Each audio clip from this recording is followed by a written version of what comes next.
Here is some PVC pipe that was squashed by an excavator on a new construction site.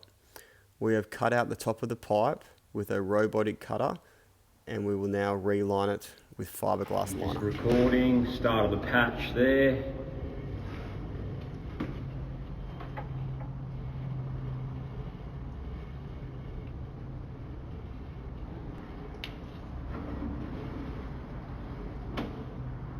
Finish patch there.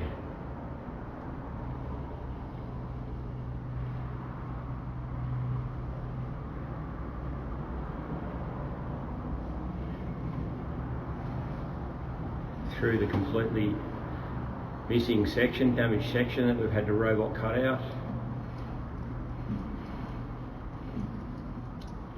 If you like this video, give it a big thumbs up and subscribe to our channel.